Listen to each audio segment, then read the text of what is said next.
Good afternoon again. I resume the talk right now with the recollection of a simple concept called the quality chain. If you see the slide here, I have the external customer at the top of the diagram there. Inside I have the process, which is the factory or the organization that is trying to provide the services or the products. And of course, I've got the external supplier from which I receive materials, labor, machinery, technology and so on and so forth. That's the external supplier there. Inside, notice I've got a whole chain of people. They in turn are customers, suppliers and so on and so forth. So from the moment I enter the shop, I buy something from the external supplier, then I do conversion. I do all these little balls there. They are actually the conversion balls. Then I end up doing this. Each of these is a transformation unit. Just like the total thing is a transformation unit, these little balls, they are also transformation units. If any of these balls malfunctions, if any of these units, if it malfunctions, that means any of the suppliers is not able to do its job, ultimately the external customer is going to suffer. That's like something you've got to remember. So what is it that we recognize here? We recognize the role of internal suppliers. These internal suppliers, they are the people who are supposed to be taking care of all the internal customers. And there are many internal customers, as I just mentioned to you. They are all strung up in a chain. And these people, they all have to be happy. They all have to be, it's got to be made sure that their requirements are met just like we are trying to meet the requirements of the external customers. Each of these internal customers, they have to be happy in order that the final customer, which is the external customer, is going to be happy. Now, locating quality problems, where do I begin? As I mentioned to you, customer complaints, warranties, these are like large areas where I can find what the problems are. I can also begin my work on quality by doing benchmarking, which is like my operations going on right now. I compare my performance to another company that is in comparable business. And I try to find out, how do they do their business? And are my costs comparable to his? Is my productivity comparable to his? Is my finished quality level comparable to his? If it is not, then there is something I'm doing that is not good enough, because he's probably going to outcompete me in the marketplace. I could also begin by doing 7 tools training. I could also do something called the quality function deployment. That's like an input, a major input to designs. And there is, of course, I can tackle problems by doing Taguchi experiments, which I'm going to show you somewhat later in this series of talks. I could work on continuous improvement projects, which are like Kaizen projects. I could also always do PDCA, which is what Deming wanted us to do. What did Deming ask us to do? He gave us, again, just to remind you, Deming gave us the PDCA cycle of quality improvement. And he gave 14 points for the transformation manager to worry about. Juran came along, he gave us the quality trilogy. That is like something where I need to focus on in order for me to be able to deliver and delight a customer, deliver to and delight a customer. I need managerial breakthroughs. That's also something that I need. I need training and I need cost of quality. These are the trilogy. I've got the breakthroughs, training and cost of quality. Those are the trilogy there. Then of course, Fishbone gave us total quality control. That has to be applied at all stages. Ishikawa gave us quality circles, which is a group of people. They come together voluntarily. They look at some shop problem. They try to find a solution to it. And in the process, they might be using 7 tools. Some of those 7 tools they might be using. Phil Crosby told us it's very possible for us to justify action on quality, preventive action on quality. And then, of course, quality becomes free because I remove defects and therefore I do not have losses. And Taguchi gave us some simple ways of designing experiments and conducting trials to make sure I improve processes and I produce good designs.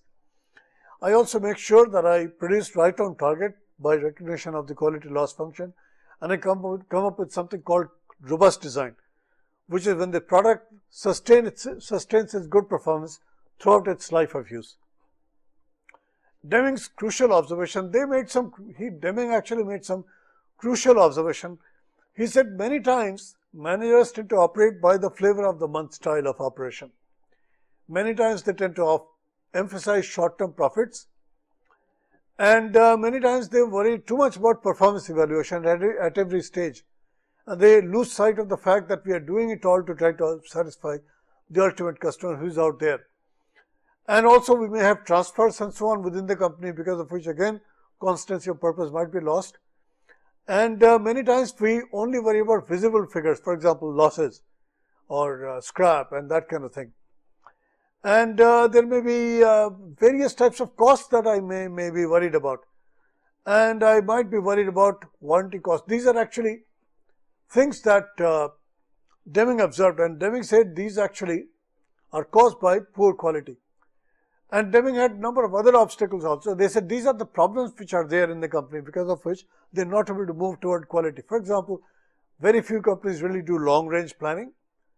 They really do not have excellence or examples of excellence that are propagated within the company. That also they do not have.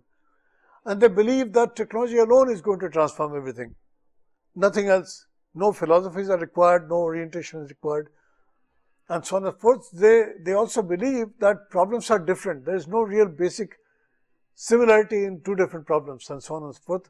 Similar problems are solved as if I have to reinvent the wheel every time. So the challenge is there to come up with a solution more than anything else. Obsolescence that is there, and reliance on quality control department is like, these are the places where inspectors basically, they are the ones who are trying to assess the quality of producers or products that have already been produced. Our emphasis is really, many places we are trying to meet specifications rather than trying to do something that's fundamentally different. And many times we do false starts. We start a program but do not follow through. And many times actually we have unmanned operations. These are problems where I really need some human intervention, but I do not have them.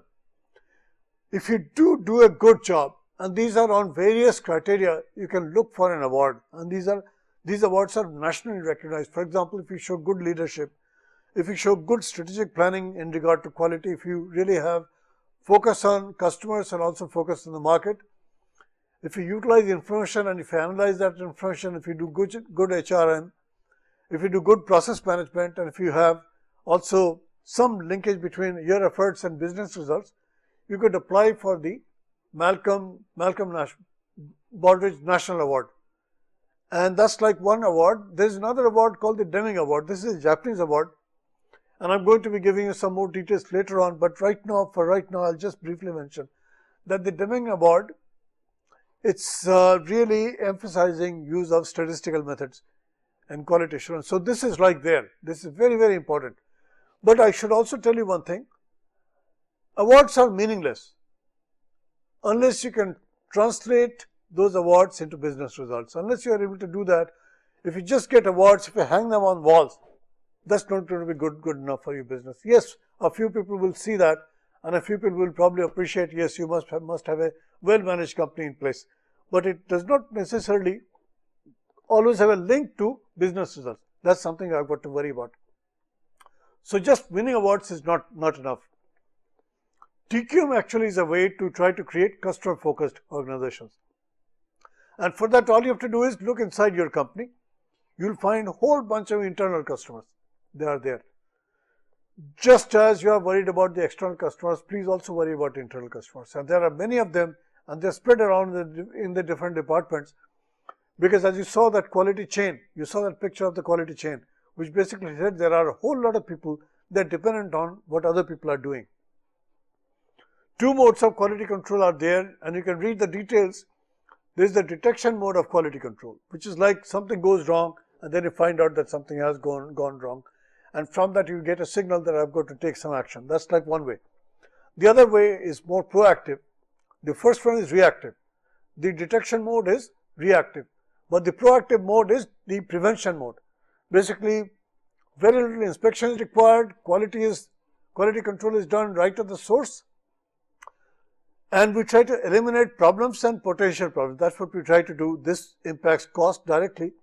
This also helps improve sales, and it's much more competitive. So do not really put too much effort on detection.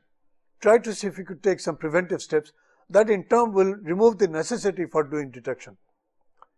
If you look at the transformation process, we got all these as inputs: people, capital, energy, materials, and so on and so forth. And the outputs are going to be goods or services. That's all I really can sell in the marketplace. It is the transformation process that I have to manage. And to be able to do that, I have to really have a process focus. This is something I have to do.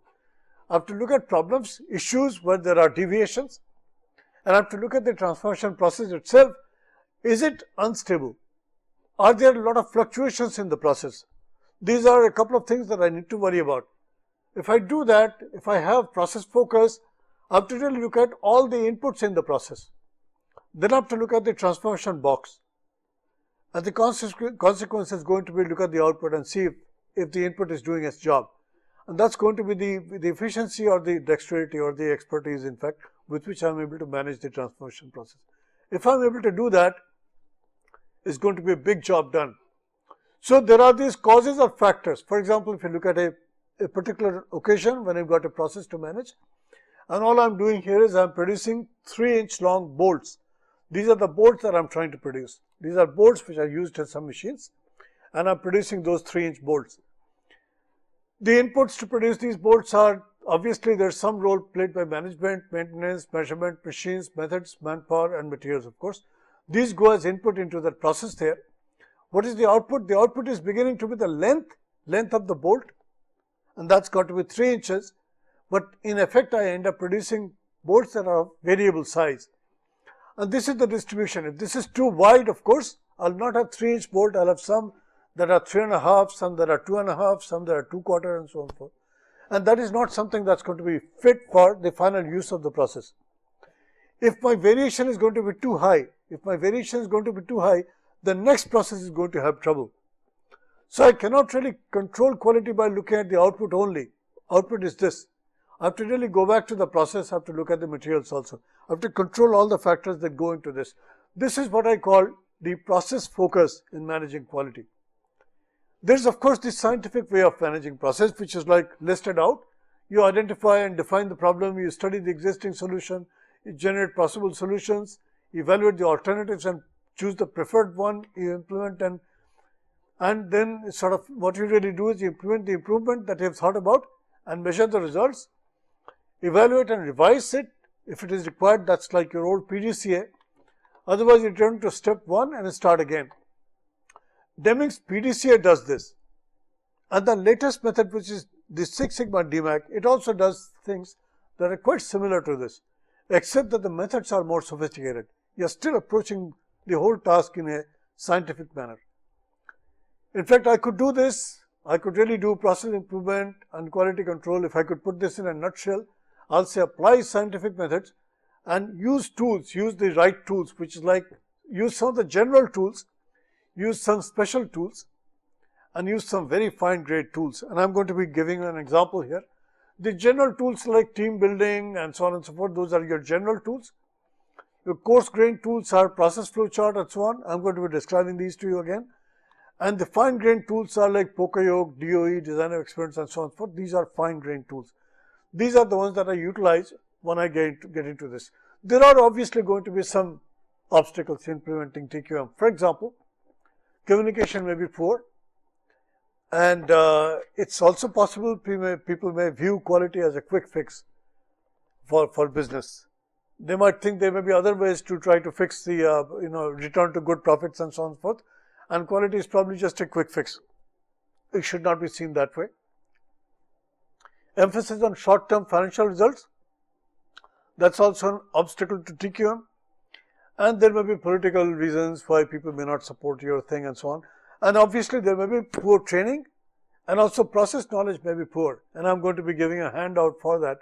I have a full page display. I've got a full display which gives you a pretty decent idea of what it's really there in terms of knowledge of a process to be able to reach the point when the process can perhaps be even automated. And that's a level of knowledge that you rise to. You rise to a particular level of knowledge that's extremely good, extremely well controlled, well understood and so on. And there's a slow climb to get there, starting from something that's very, very basic to something that is truly sophisticated. Like the way they designed this little digital watch. This is a pretty sophisticated piece of equipment. And if all processes ran like this, we really would not have any problem at all. And that's better than Six Sigma, by the way. Obstacles in implementing TQM, there is, of course, these problems are there. Company-wide definition quality is lacking, strategic plan is lacking, customer focus is lacking, Employee empowerment is not there. Time to devote to quality initiative, that's also lacking. There is no proper leadership, and there is not enough motivation because the dollars are not visible. The dollars gained are not visible. So what is the summary from all this? You can really see I have the summary of TQM right here, the 4 or 5 points right there. But TQM is the great foundation. Something you have to remember, that if you are moving into quality, begin with TQM. And obviously, it's not going to be the complete answer because TQM does not make the dollar incentives visible. For this, I need to have a more focused process, which is Six Sigma DMAC. And we'll do that as you get into this. I provided you with some links, and these are websites that you can refer to. And all you have to do basically is type these, and you'll be able to get some more details than I provided you here. In a nutshell, TQM is a culture, it's not a program. And there are some examples. You can go to the website, again I've given you the link there, and find out the story of Southwest Airlines, how they became customer oriented and so on and so forth. Approaches to attain quality, there is obviously the traditional approach, and there is obviously the world-class approach to doing this. The world-class approach is what we are really after, and it is really the result of the process. The product is the result of the process which makes it. If the process is correct, the product will be good, and there will be no need to inspect the process. And there are some other methods also which have been incorporated along with TQM, which are also utilized. For example, lean production, teams, flexible specialization, and diversified quality production. These have all come from different places. People who also worried about quality. Besides the Japanese, many other people also worried about quality. It has come from there. And you can also read this up on either on internet or in some good book on quality. What is the role of management here? They are the enablers, they are the culture setters, they are the enablers, they are the culture setters, and they are the supporters. They are not dictators. And to try to get these details, you have to really look up Deming's writings. And Deming has spelled this out in his 14 points. That's like one place you can read up about this. And also, total quality is also about people with new ideas for quality. People have to be empowered, and good communication has to be there in order that people who are probably one of the most sort of live resource, they can also participate in the delivery of quality. And there are several initiatives that I've listed out here which you can also utilize when you're trying to involve people. That's also going to be possible for you. TQM really should guide all functions that you have in the company. So if you look at that, it can really get into concept formulation, finding out exactly what is it that you want to deliver as a product or a service. So you go after the concept itself, proper management, proper control of it, and improvement also. Deming and many others, they gave you a lot of other stuff, and there are certain things that have to be done alongside doing it right the first time. Designing quality into the system, which would be through methods, through equipment, and through training. And please remember, prevention is much better than detection. That's also something we have to do. What is it that quality involves? There are going to be 2 or 3 layers of this. Quality is the responsibility of management, and the emphasis on customer orientation that we cannot really skip. This is also something that's very important for us. Defects, are defects really useless? Defects are really, some people think they are treasures because they contain data. And the requirement in TQM is going to be a top-down commitment. I mean, I cannot really tell you how important it is for the top man to talk in terms of quality satisfaction, customer satisfaction and perfect quality, customer delight and so on and so forth. If the top person uses that language, it's going to be permeating all the way down. And this two-way communication is very important. The top man should also verify it's been understood at the bottom line. And there are going to be many different tools that we'll be using. Some of these tools are ingrained in TPM or TQM or supply development or re-engineering and so on. And there are others that have come from other areas. Like for example, JIT. JIT basically, although it counts on perfect quality, JIT requires the supplier to have perfect quality. And it really is a big help in supply chain because you can bring in the goods and you can take those different parts, the caps of these pens, for example. If these caps were supplied by a JIT supplier, you can take any of those caps and you put them straight onto your product. It would be a perfect fit. So JIT really requires perfect quality in all the components. That's something that is required by JIT. For quality to begin with, I've got to have concepts, I've got to have management, I've got to have control, I've got to have improvement. All these are going to be there. They are really required by thing. And again, I should emphasize this. Deming spelled out the wisdom. And Deming's 14 points, if you internalize them, they are listed out here. And I've gone through them before, and I'm again showing them to you in order for you to understand that these are very, very important. And any one of these could be understood. If you go into the literature, you'll find details on any of them. There are, of course, 9, 10, 11, 12, 13 and 14. They are all going to be there. These are the 14 points that are there. Deming also talked about 7 deadly diseases. And these also I've mentioned in the beginning. Obstacles are there and so on and so forth. Other quality experts, they also have given us many different tools. And these are all spelled out. And my slides are going to be basically reminders. And from here, we reach the point when we actually want to judge, do we really have TQM in a company or in an organization? And the questions are just this. Are top people directly involved? Are they talking quality? Does this company have strong customer orientation? Are they solving problems by systematic methods? Do I see everybody involved? And is the theme of continuous improvement in place? If it is not there, of course, I don't really have TQM in that company there. There are various ways to assure quality, and the least progressive one is the one that counts on inspection, that is on the left hand side. This is the one that is least progressive. And the most progressive one is the one when I'm really talking about quality improvement proactively.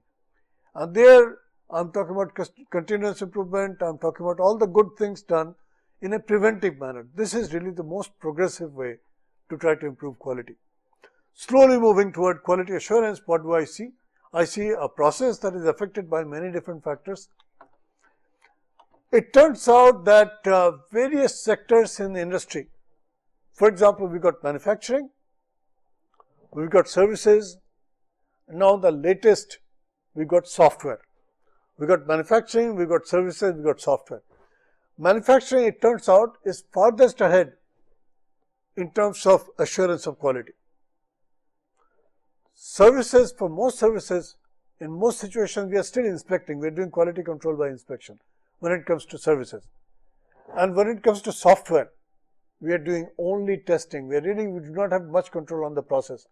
So both services and software, they have really not gotten much into process management. But if you look at manufacturing, it is farthest ahead. In many cases, manufacturing has already exceeded Six Sigma. That's like something we have to worry about. Now look at the problems. This is like, there are 2 problems in this display here. This is the distribution of the output. And I've shown you in one of the earlier graphs, this is the area, this is the region where I've really exceeded what we call the lower specification limit. I've fallen below the lower specification limit. On the x-axis here, I've got some quality characteristic. On the right hand side also, I've exceeded the upper specification limit. So I've got off-spec material. So I've got off-spec material here and off-spec material here. The traditional view of quality management was, do not try to produce anything that falls in the off-spec area.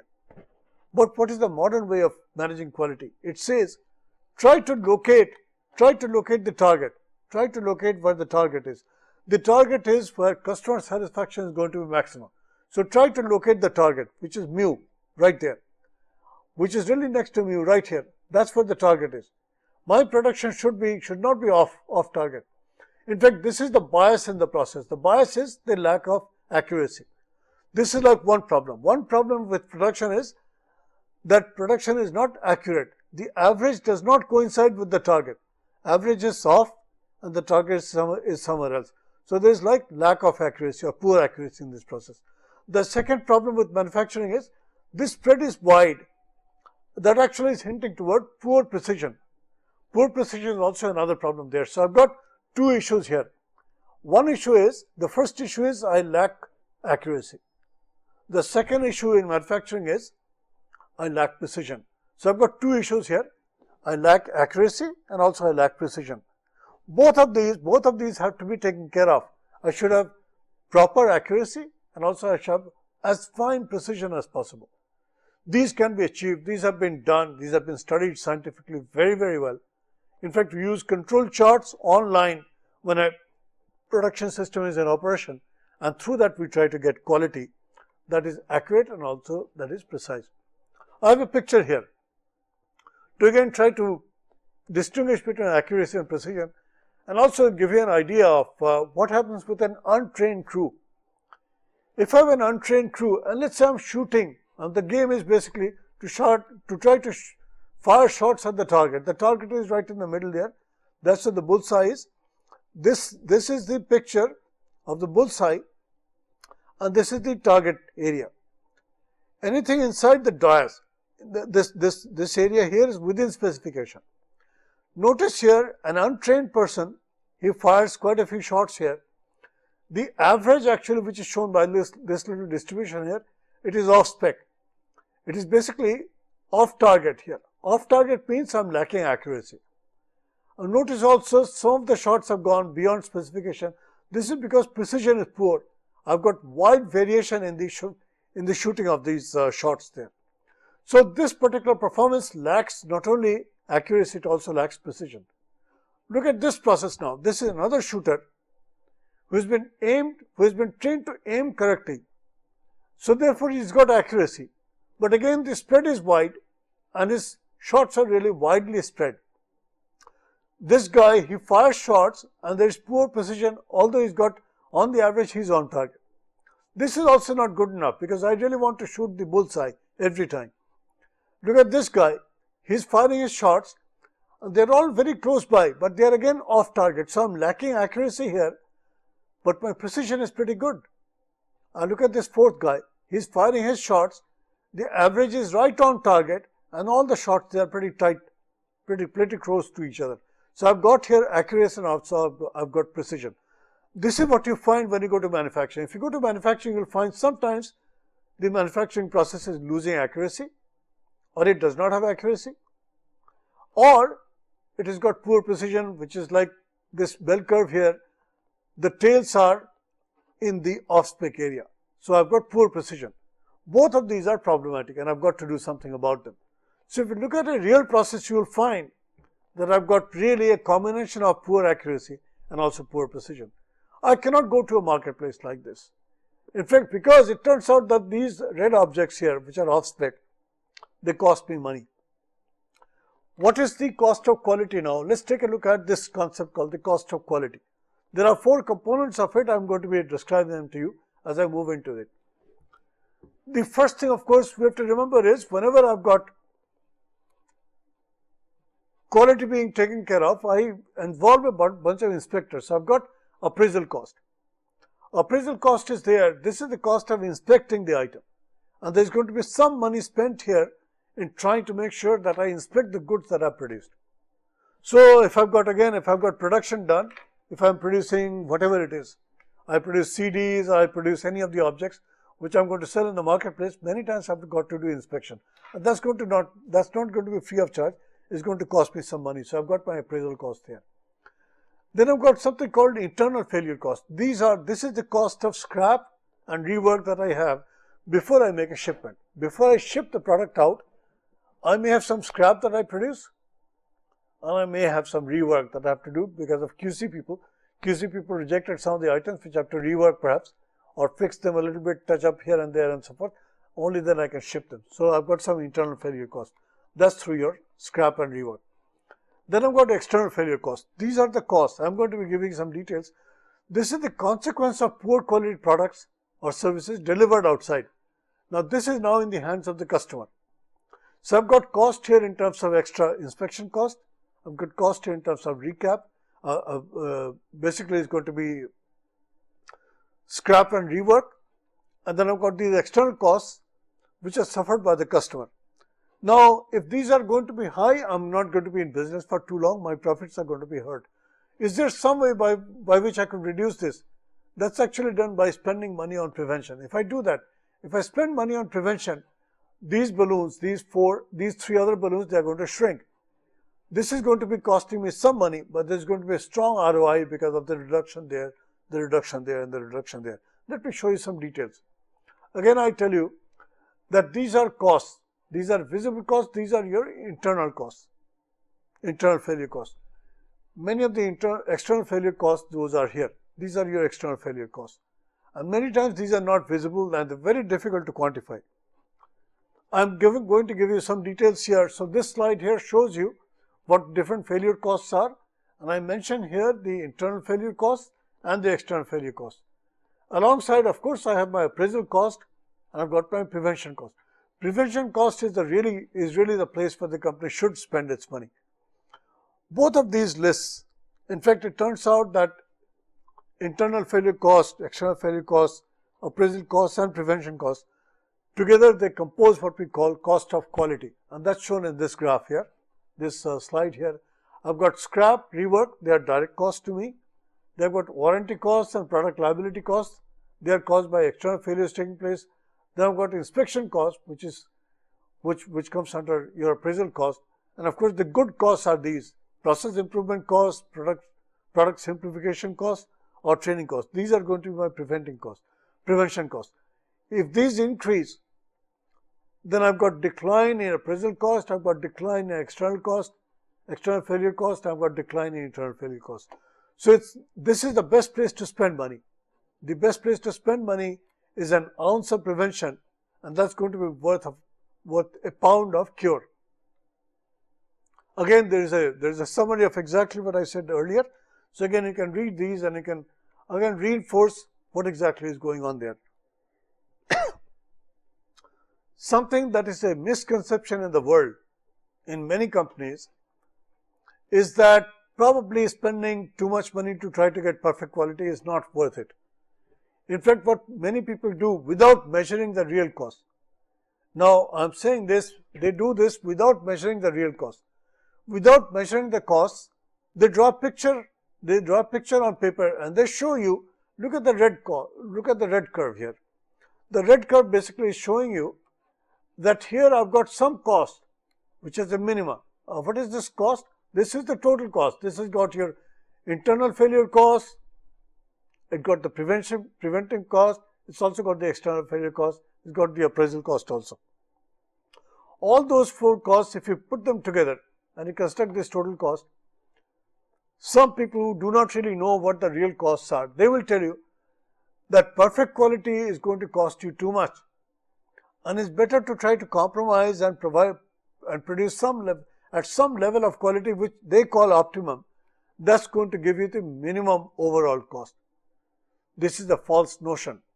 What was done was the Japanese looked at their real cost, and what they found was they looked at their real cost. What they found was good quality led to benefits in the marketplace, and they were able to benefit by expanding their sales and so on and so forth, and good quality also led to lower losses.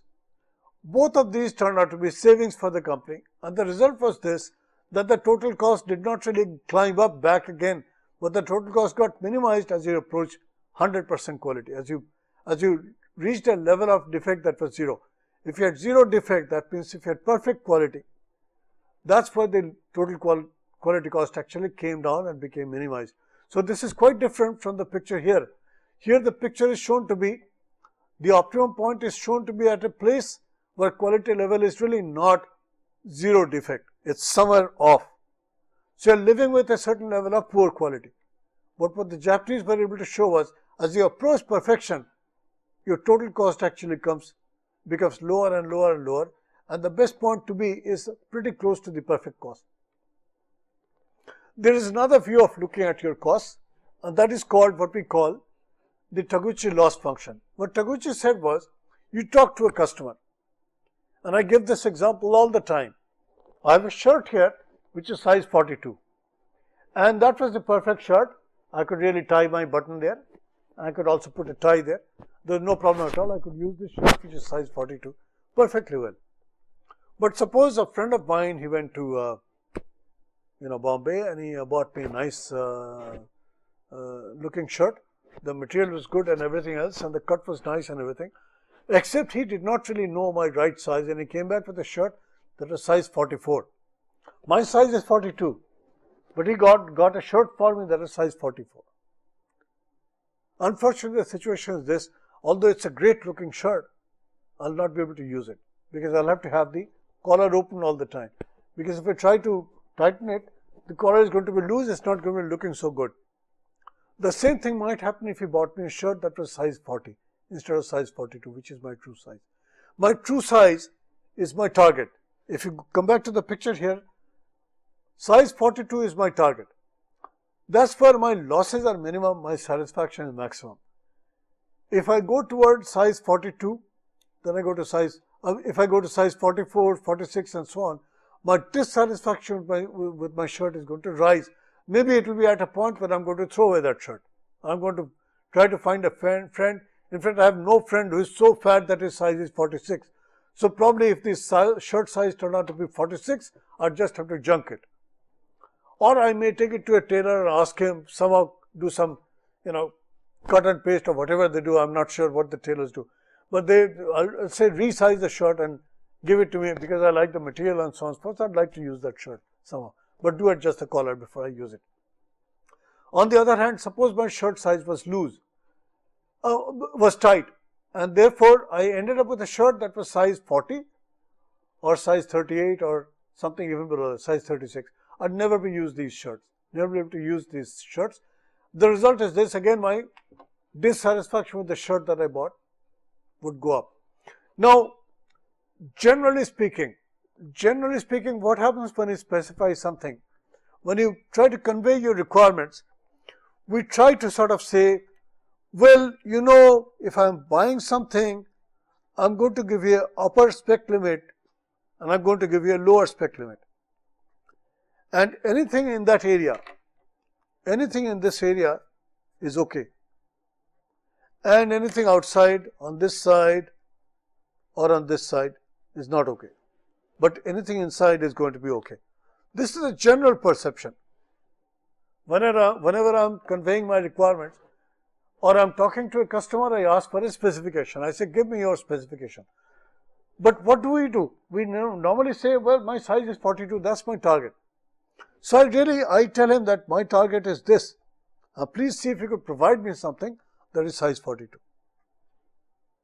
If you provide me anything different from that, you must have noticed that when you purchase shoes, your ideal size is your ideal size. It could be 7.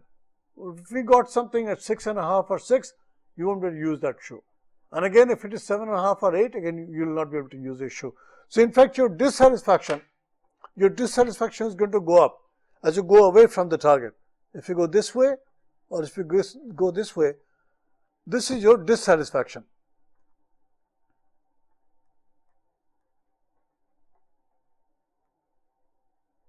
And your dissatisfaction is minimum when you're right on target. This is a message that actually was given by Taguchi, and let me spell that name for you.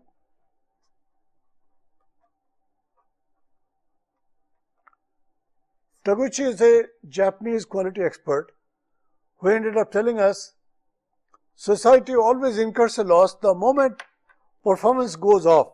It goes to the right or to the left of the true or the ideal value. This is something that he conveyed by using this, and now I'm going to be using the slide that's on the screen here, the Taguchi loss function. This picture is for the Taguchi's quality loss function. That's this picture there. It's a way to try to convey to other people what quality really is. Then there is something that we also have to remember. There's some issue of ethics also in quality. That also is something that we've got to remember. Substandard work may be there, and some companies may have the tendency to pass it on to the consumer and hope that he will not notice. Defective products may be passed on, substandard product services may be provided, poor designs may be passed on, shoddy workmanship, that also may be passed on, substandard parts or materials may be used. But you have the knowledge of these things, and if you don't tell the customer, if you don't take corrective action, that is plain unethical. Not only it is bad manners, it's also unethical. You don't deserve to be in the marketplace. You don't deserve to be commanding the same respect that an honest businessman does. Because your customer has some trust in you. If you break that trust down, you really don't deserve to be in business. This is something you've got to remember. I'm now going to be entering another area where I'm going to be illustrating to you some tools and techniques which are utilized in TQM. These are also the tools that are utilized by people who work in quality circles. Let's start by going into what we really are after. TQM, again, like I mentioned to you earlier, it's a culture, it's not a program. And it's a culture for orienting your mind, somewhat differently. You'll start thinking of, like the top man would be involved directly. You'll have strong customer orientation. The moment you have a problem, you'll apply basically standard methods or proven methods or systematic problem solving methods. Everyone in the company would be involved in trying to tackle the problem, and you'll have the theme of continuous improvement. These are like, if you're practicing TQM, you'll be doing these things. Let's see how we do that. Again, I don't have to remind you again, these are the things that you should see the moment you have TQM. TQM encourages problem solving at all levels. In fact, this could start right at the shop floor. This could go all the way, depending on the level of the seriousness of the problem. It could rise right to the level of where strategies are formed by top management. It could do that. There are certain techniques which are utilized. What is the focus of these techniques? They all try to reduce variability. There is something that each one of these tools tries to do. They are data based, and some of the fancy techniques are techniques like Statistical Process Control, SPC. There are some really fancy methods like design of experiments, that's also there. But the bottom line is you must have management commitment to be able to supply these tools, the trainings and so on. What are some of the tools? I have a list here. I'm going to be giving examples of each of these tools. There's the flowchart, then there's the checklist and the histograms and so on and so forth. Let's start this journey. The very first tool is the flowchart. It's the flowchart, and what is it really? It takes you from the left to the right, showing you the steps of the process. So I have material received which is stored somewhere, then I do some inspection, then I make some decisions, then basically I return. If I found some defect, I return it to the customer or to the supplier, or I move on to the next step of the process. So a flowchart can be used quite easily to find quality problems. You flowchart a process and then locate all those points where there might be a quality check being done. What is happening at that quality check? What kind of data is being gathered? It's very possible they'll be collecting some reports there, some data there. Take a look at those things. And you can do that only if you locate the right spot where that data is being collected. And that can be done only when you've charted the flow of the either information or of material. So a flowchart or a process map really identifies the sequence of activities or the flow of materials and information in a process. Flowcharts help the people involved in the process understand it much better and more objectively by providing a picture of the steps needed to accomplish the task. Certain symbols are used, and the symbols are given as operation, transportation, inspection, storage and delay. Out of all these things, the one that is really important is the operation. The rest of it is all really supportive. Everything else is supportive. Except for operation, no other place I'm adding value. So this is the part that I should really be focusing on. If there are any of these other things involved in the process, I should try to eliminate them. That's what I should try to do. I'll give you an example. And I list out some of the benefits which you can really look up by just reading them. Let's take a look at one of the examples. There was a simple travel authorization process in a company, and this authorization process had been in use for many years. For 5-6 years people have been using it, and no one had complained about it, and the people followed this particular track. And it went like there was an operation, then there was a transportation, then there was an inspection done. Again, some operation was there, some transportation, and this, what is being transported here? Some piece of paper actually, which is picked up from somewhere, a little piece of paper on which some material has been written, and that piece of paper is floated through the system, and it goes from one end to the other, and that piece of paper is flowing through and is following this particular chart here. This is how the paper is flowing. The paper is flowing right from the beginning to the end. In the original process, it took about 4 or 5 days for the authorization to come back. It took about 4 or 5 days. If there were no problems, it took about 4 or 5 days for the authorization to come back. This is a very cumbersome and a bad process. Someone drew this flowchart. Before the flowchart was done, of course, nothing was really done. And let me tell you how this was done. Some particular person has a rush job, had a rush job. He had to visit a customer in a rush manner. So what he did was, he filled out the form and then came to his manager, and his manager said, okay, leave it on my table, leave it in the inbox. It was left there. But then this person, he sort of hinted that no, he really wanted to get out quickly. So could he really ask for this little favor there? And could this paper be then taken? Could this paper be then walked through the various departments? And perhaps he could do it himself, or probably the secretary could do it. But he really wanted this paper to go through the total process as quickly as possible, so he could really call up and tell the customer, yes, he was coming or he was not coming or whatever. He wanted to confirm that date there. It turned out that when the paper was traced, it was found out that in normal course of things, it would have taken it 5 days for the paper to travel from one end to the other for the authorization to be complete. Because some top people had to verify a lot of things. If you had any bill, any outstanding bill, if you hadn't really, settled your previous TA account and so on and so forth, all those checks had to be done by accounting people, a bunch of other people, they had to be done. It turned out that when somebody took a good look at the process, he could combine many different steps. And this authorization could be done in 27 minutes. And this, what I show here, is the revised process. Clearly, this was the result of a re-engineering. But of course, the starting point was this flowchart. The starting point was the flowchart from which this re-engineering could be done. This was one tool. And I've got a couple other examples of process flowcharts, which you can see on the screen. The next tool is the run chart. Basically, this is a chart when you start plotting the data as it occurs. Anything that you begin to plot, the moment you start making data visible, you'll find action. This is so easy to see. In fact, it turns out in many cases, the moment I start drawing a chart, other people start noticing these things. If there are any kind of acceptable limit, some tolerance limit set up on the chart there, that's like a high value and a low value. Anything above the high is no good, anything below the low value is no good. Then many people, they will say, and you yourself will start noticing, oh, there is a trend there, and it's very possible that the thing is going to go beyond the limit there. And therefore, what you do is you basically get into the habit of plotting these things.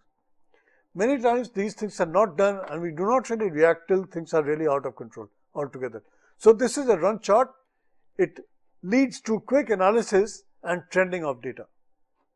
Then there is something called the Pareto chart. This is also a simple TQM tool, and what it really helps doing is, if there are various types of complaints, let's say there are all kinds of complaints coming from the customers, then you do some diagnostics. You try to find out what could have gone wrong. You do the diagnostics and you classify the different complaints into various types of sources, various types of root causes. And then you find that it turns out in this case that many of the complaints, they could be rooted to design. There is some issue with the design. The other problems really are not that severe, but it turns out design has caused most of the problems there. This is a very, very important sort of message, that you don't really need to worry about all the other issues there. Focus first on design and get that fixed. If you do that, you'll be able to lick up probably 80% of the problem. This is done by something that we call the Pareto analysis. Pareto analysis is a great way to try to prioritize the different actions that you could be taking. And there are certain benefits there that are also listed in the chart here. You can actually see that on your screen there. You can read them later on also if you wish to. Then there is something called the checklist. The check sheet also is a easy data collection method. It's a very easy way to collect a lot of data. And this is done sometimes when you're trying to classify items between good and bad, or you're doing some traffic study or something and you want to categorize the data. And to do it very quickly, you could just create these little check boxes and start checking them. Notice here I put marks here. I put marks here 1, 2, 3, 4, and the fifth one goes like this. Then again I go to 1, 2, 3, and then I wait for 4 and 5. The fifth one is going to go like this and so on. With this I can easily do quick count also. 5 plus 3 is 8. I don't have to count all the bars from one end to the other. I get a blob like this, that's a 5, the next is 3. 5 plus 3, that's going to be 8. Here I've got exactly 5, here I've got 3, I've got a 5 plus 2, that is 7. So it's an easy way to do counting also. Check sheets are again a really easy way to collect data, and this is also something that you could really look up quite easily. And again, you can replay the tape here, you can replay the slides here, and you can really see how I can utilize the check sheet. Then there is something called the histogram. The histogram is a crude distribution of the output. Notice here the shape of the graph there. This tells you pretty well how the output is distributed. Output or anything, in fact, if you want to have, if you get some data coming to you, and you want to just get an idea, an overall idea of the distribution of the thing itself, produce a histogram. We do that quite often. You know, when you do quality control, we do a lot of histogram plotting. And this is a real easy way to try to find out the frequency of various categories, frequency of data in the various categories. So there again, I've given you the benefits and you can look them up, and that will give you a pretty decent idea of whether the distribution is very wide, or is it going to be peaking, or is it going to be spread like this, or whatever it is, you'll get a pretty decent idea of this. One advanced use of the histogram is to try to get an idea of something called process capability. That is like what fraction of your production is beyond the specification limit.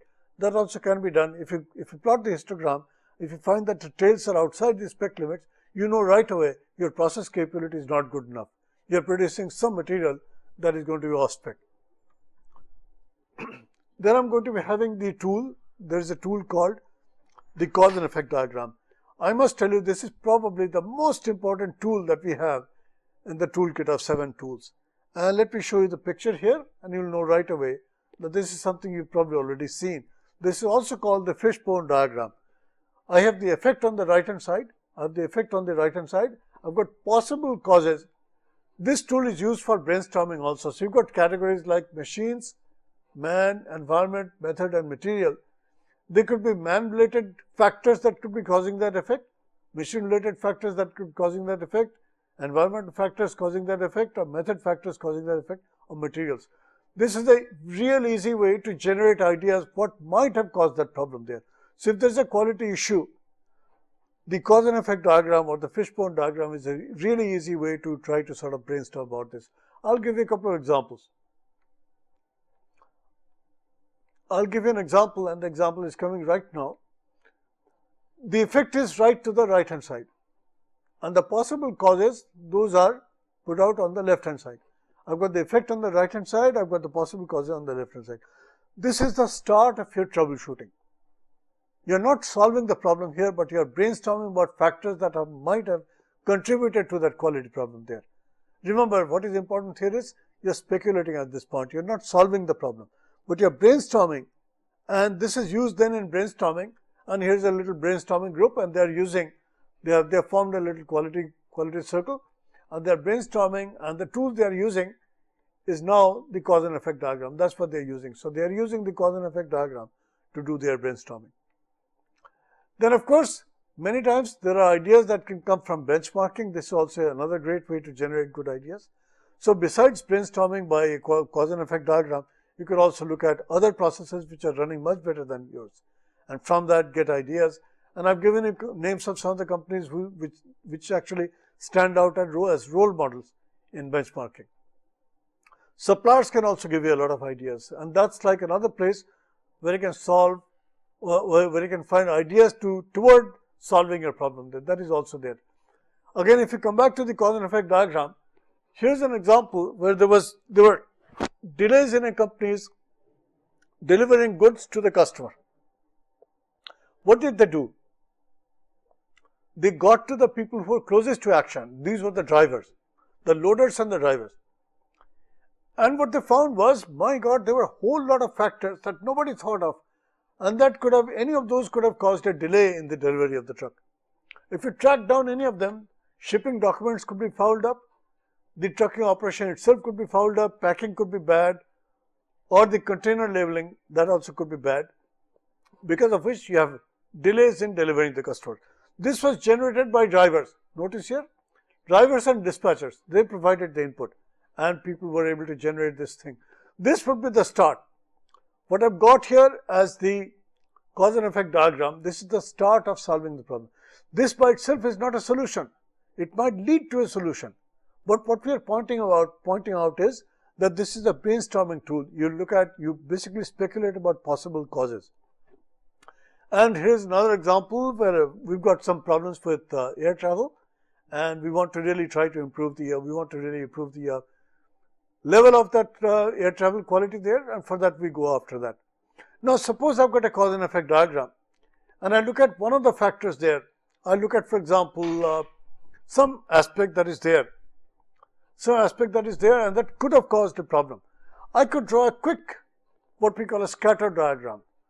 I put the factor down here, I could put the effect down here, up here, and I could really see, is there a relationship between these two? If there is some relationship, then I've got a handle now on the problem. The problem is here, the problem is on the y-axis, and I've got my control factor on the x-axis. With this, I'm likely going to be able to control the effect. That's like one great way to try to tackle quality. I've given you a couple of examples here for doing this. Then this last chart, this is called the control chart. This is SPC, Statistical Process Control chart. This I'm going to be discussing in great detail when I discuss SPC with you. But it's a way to try to remember two things we mentioned. We mentioned the issue of accuracy, and also we mentioned the issue of precision. In a general manufacturing process, both of these could be problems. I could have problems of accuracy. I could also have problems of precision. Both of these can be kept in control by use of the control chart. The control chart itself becomes the greatest tool for doing this. There are two types of charts used here, the X bar chart and the R chart. I'm going to be giving you details on them. So where am I now in regard to my march on quality? I'm right down at SPC when I'm talking about control charts. And control charts, they are a great way to try to keep a process in control online. Very, very important. And there are certain signals that are provided by the control chart. And if you keep going this way, if you have a control chart that's also partially automated, because automated data collection is possible in many cases, you must start with a chart that starts with a wide variation, showing initially that there is poor precision, also poor accuracy. As you move slowly toward it, your precision may improve and also your accuracy may improve, and you end up with a much, much better process. This is really where you'd like to go to. So the 7 tools that we've looked at, this is basically a summary of it. We've got the run chart, histogram, control chart, Pareto chart, flow chart, scatter diagram, and the cause and effect diagram. They are the tools that can be used by almost anyone on the shop floor. And the Japanese make sure their workers are trained on each of these tools and they use it. I'll continue with this, and let's just take a small break and then we go on to the next structure. Thank you very much. Thank you.